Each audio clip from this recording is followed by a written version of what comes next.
Perhaps you are afraid of death. Most media portrayals of dying don't exactly help. They're filled with dark tropes and glorifications of our deep fear of death. But not Adventure Time. Adventure Time doesn't approach death with terror, and doesn't fearmonger about it. It takes a completely different angle. A philosophically brilliant one, in my opinion. Maybe there really isn't an answer to what happens when we die. Maybe nothing happens.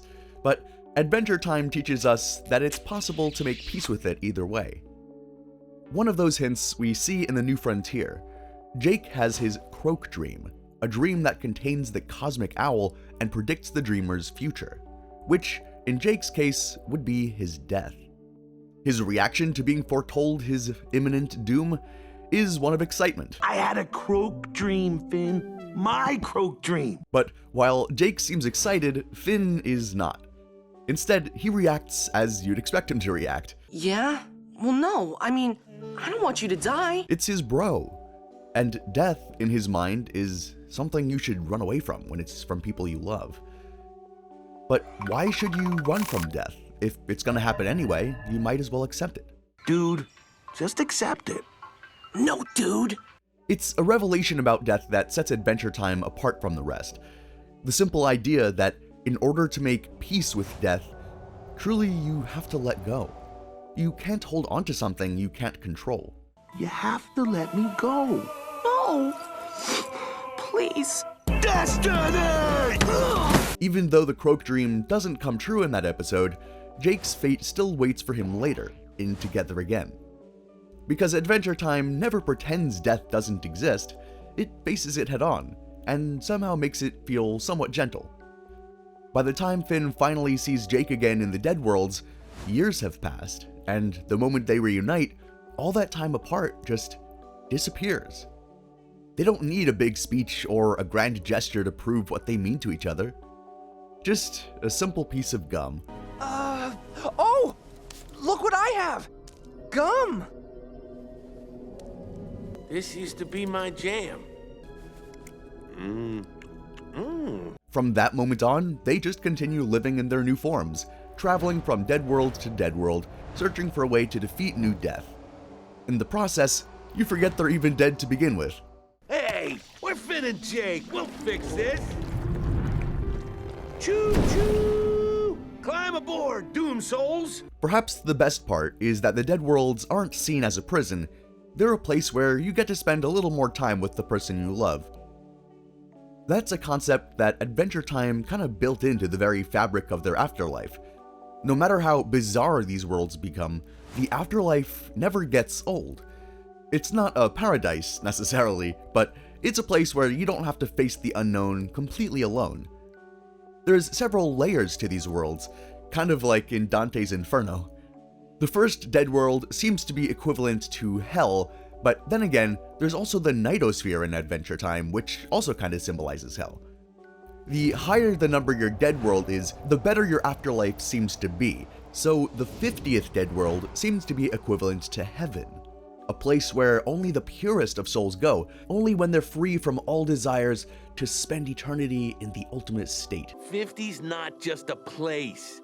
It's a state of mind. Which, of course, was the world that Jake was assigned to. But there's also one specific possibility in these Dead Worlds that sets Adventure Time apart from the rest, something we only get to see after Mr. Fox becomes Death, making him ruler of the land of the dead. It's the idea that dying doesn't mean you're stuck. When Finn wants another shot at life, he doesn't have to complete a test or prove his worth.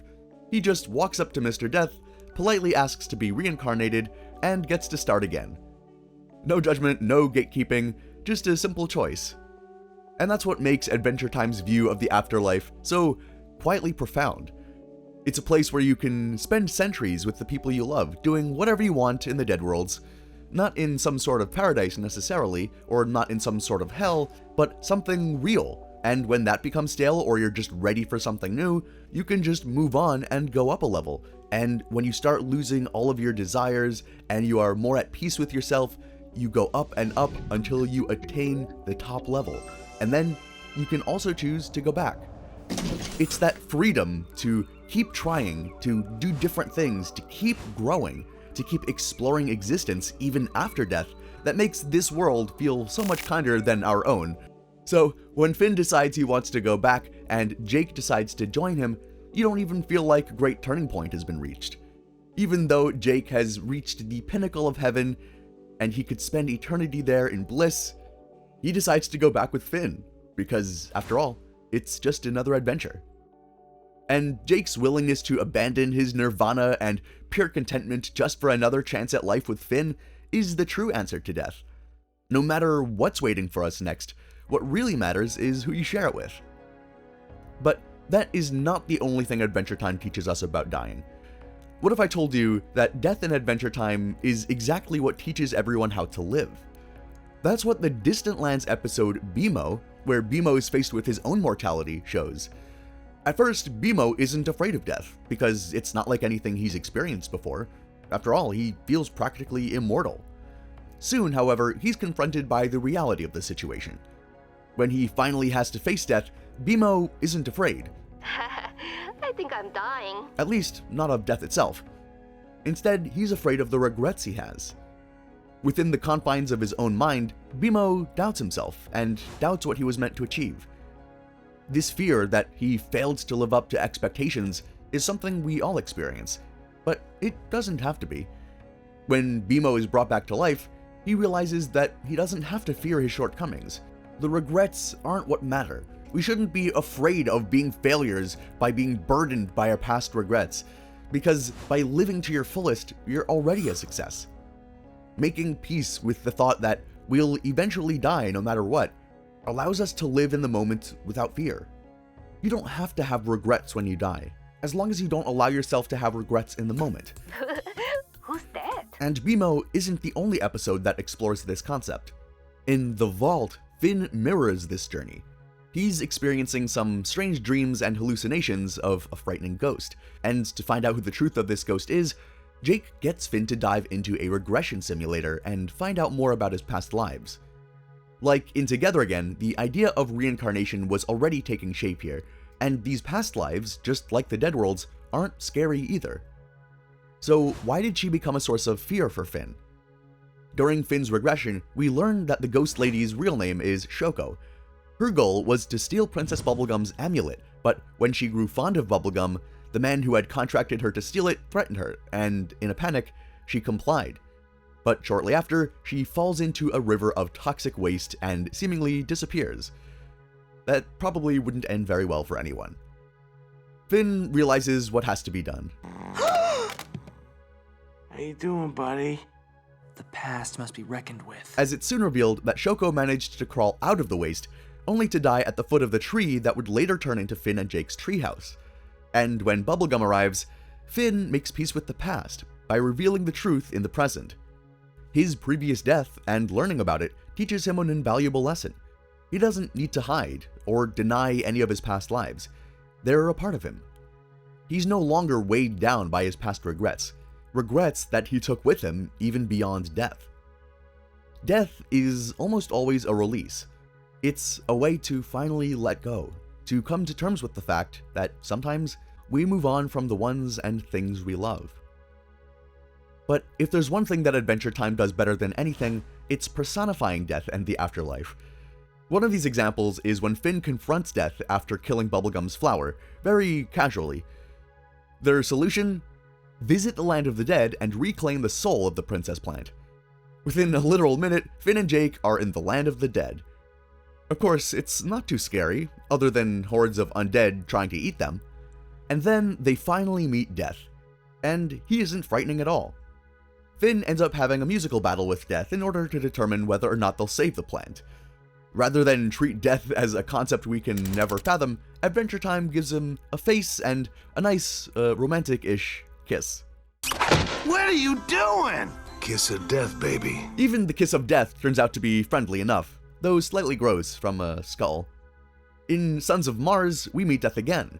This time, it's because the King of Mars, Abe Lincoln, accidentally just put Jake to death, believing that he was actually Magic Man. Jakey, no! Look, it's the dark The one you were prophesied to meet. To rectify his mistake, he goes to bargain with death itself. Again, with little effort, the King of Mars travels to the 37th Dead World and bargains for Jake. Death himself is remarkably chill about the whole situation.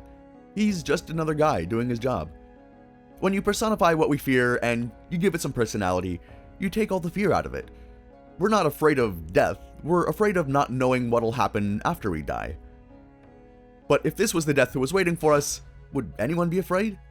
Though, to be honest, we'd take Mr. Fox over any type of ruler in the afterlife. He's just a really chill guy, you know? He lets you live death real good. And sure, death is something that nobody really understands, ultimately. Even in Adventure Time in the most magical sense, it can be strange, tragic, beautiful, even sometimes heartwarming. In the end, it doesn't matter, because we don't need an answer to the mystery. We just know that death contributes to how we live life. We just need to know that somehow something persists after death, whether it's the next great adventure or simply a memory. We never truly lose our loved ones.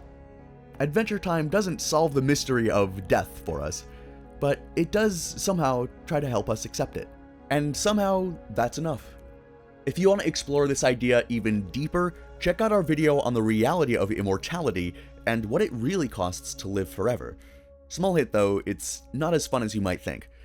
Alright, thank you, give us a sub, give us a like, comment down below what you liked about this episode, and maybe what you didn't like about it. Alright, see you next video.